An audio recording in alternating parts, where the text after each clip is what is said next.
Assalamualaikum warahmatullahi wabarakatuh.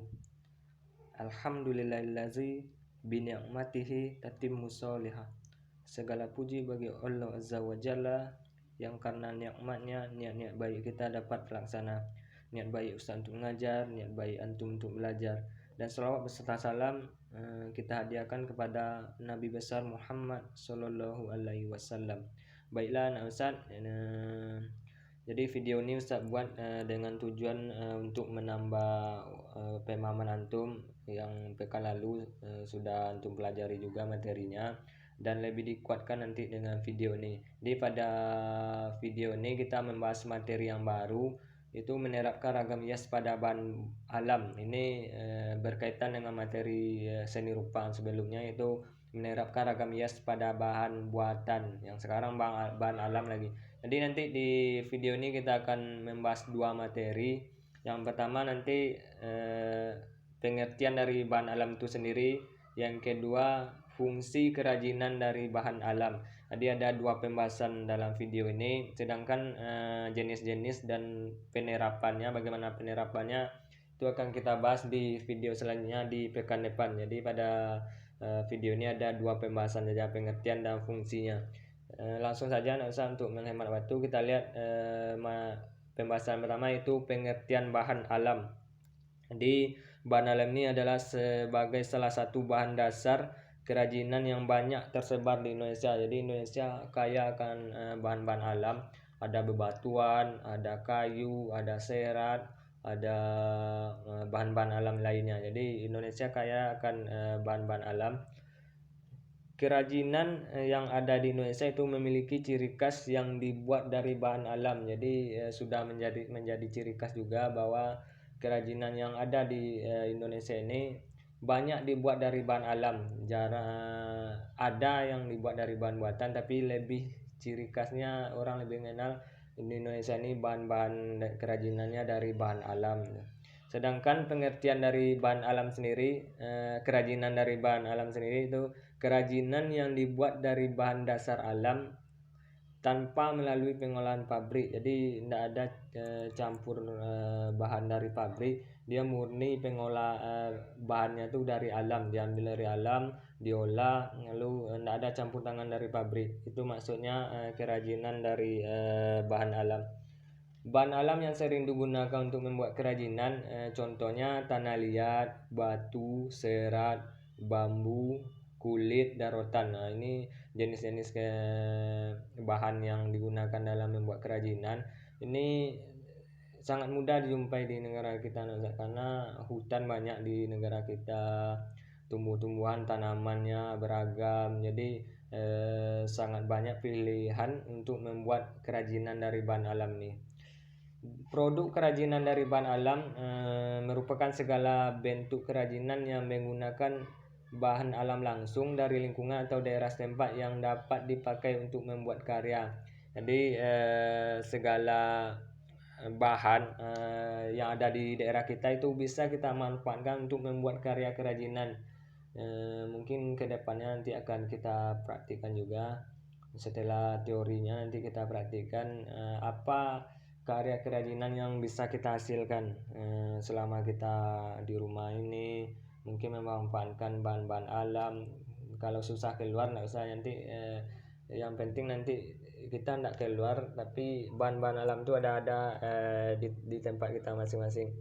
Jadi harapannya seperti itu. Nanti bisa saja apa nanti yang untuk menghasilkan, pokoknya adalah hasil karya yang kita hasilkan selama kita proses di rumah nih, supaya nampak nanti hasilnya, dan itu termasuk dalam penilaian juga nanti. Jadi kita kembali ke bahan alam.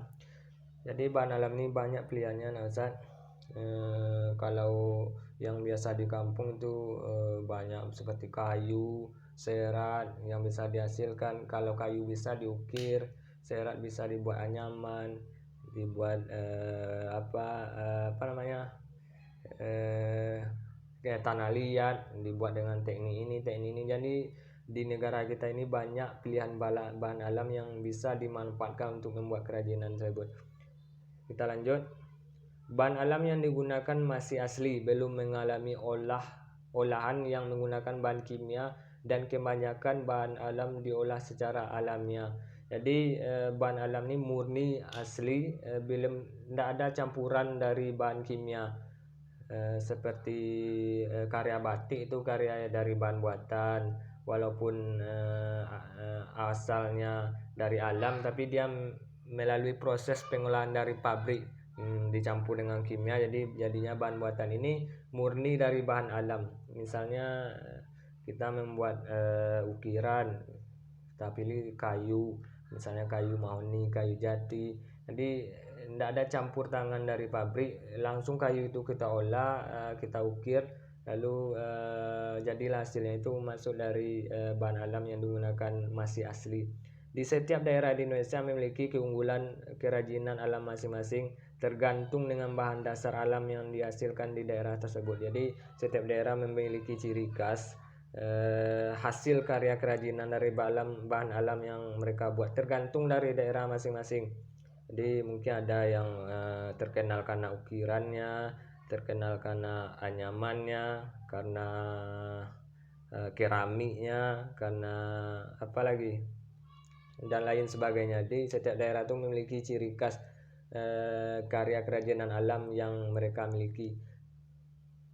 Dan ini sama dengan yang tadi, setiap daerah memiliki jenis kerajinan lokal yang menjadi unggulan daerah. Jadi bisa saja karya kerajinan itu udah menjadi udah melekat menjadi kerajinan lokal yang menjadi unggulan, jadi dia terkenal. Misalnya saya contohkan satu, yaitu ukiran. Jadi ukiran itu sangat terkenal di Jepara.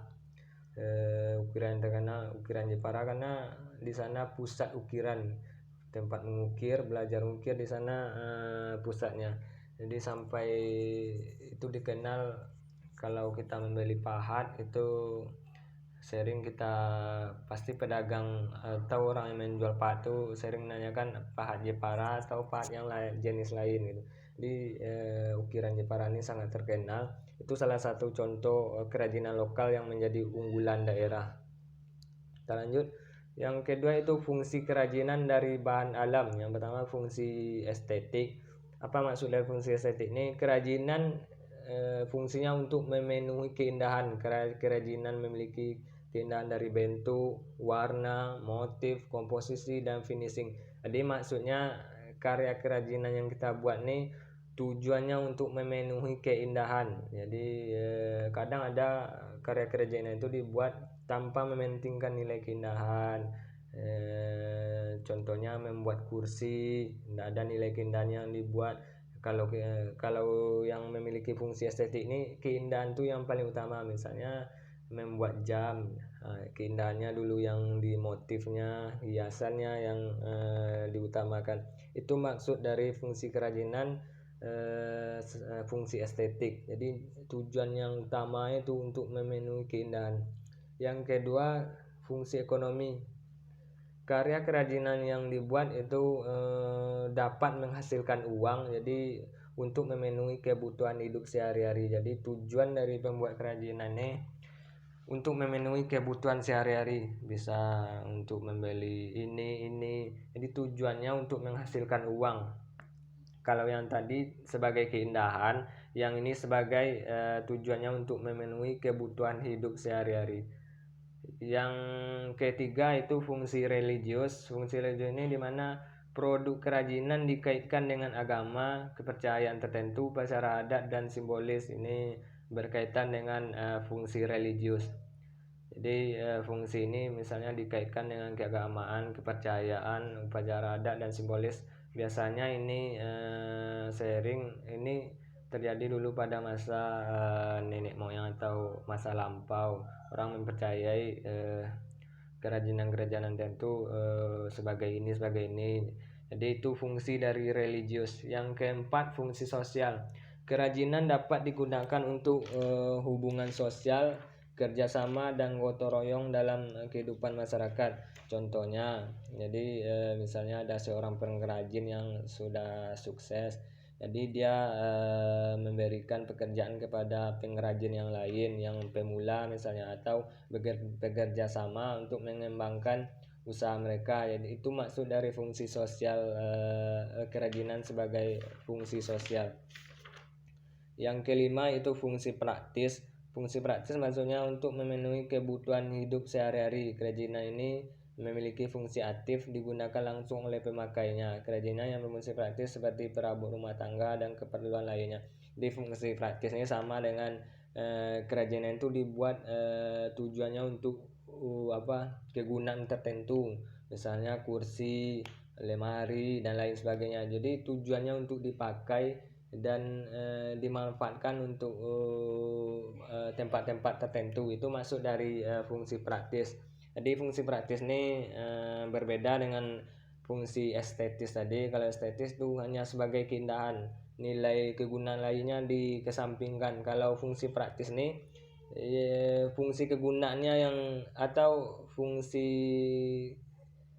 maksud dari pembuatan kerajinan itu yang lebih diutamakan, keindahannya tidak terlalu penting. Jadi itu maksud dari fungsi estetis, kerajinan sebagai fungsi estetis. Jadi anak Ustadz, mungkin itu materi singkat kita di video ini. Jadi untuk pembahasan jenis-jenis dan penerapannya bagaimana, contohnya nanti itu kita bahas di pekan depan. Dan setelah ini nanti Ustaz akan juga memberi tugas pada antum untuk dikerjakan di rumah, berupa nanti ada 6 gambar yang ada 6 gambar, lalu antum tentukan nanti ini kerajinan dari bahan apa, ini bahan apa, lalu antum buat keterangannya. Dikerjakan nanti di kertas double folio, kalau ada HVS juga boleh, atau kertas lain yang bisa dimanfaatkan. Di tugasnya nanti mengamati, lalu antum tulis jenisnya dan dibuat keterangannya. Sedangkan pertanyaan yang kemarin akan Ustaz kirimkan nanti berupa foto pertanyaan-pertanyaan yang sudah Ustaz jawab, dan 10 pertanyaan yang Ustaz jawab dan Ustaz share nanti di grup WA. Jadi tugas antum setelah ini itu mengamati 6 buah gambar, lalu antum tentukan dibuat dari bahan apa gambar tersebut, lalu dibuat keterangannya. Misalnya yang pertama Ustaz contohkan gambar keramik misalnya, lalu ini bahannya keramik dan dibuat keterangannya ini. Jadi tentukan gambar, dia mati dulu, lalu ditentukan bahan apa yang yang digunakan dalam pembuat kerajinan tersebut. Jadi itu tugasnya untuk hari ini sampai pekan depan. Jadi tidak harus tuntas hari ini, boleh antum kerjakan hari besok atau kapan ada waktu. Jadi usahakan nanti dikerjakan. Mungkin itu saja video kita pada hari ini Ustaz. Untuk pekan depan kita membahas materi jenis-jenis kerajinan dari bahan alam dan penerapannya terhadap bahan alam tersebut. Mungkin itu saja untuk hari ini. Kalau ada yang kurang pas, saya mohon maaf. Dan marilah kita tutup video pembahasan ini sekaligus pertemuan pada hari ini untuk membacakan doa kafaratul majelis. Subhanakallahumma bihamdika asyhadu an la ilaha illa anta astaghfiruka wa atubu ilaik. Assalamualaikum warahmatullahi wabarakatuh.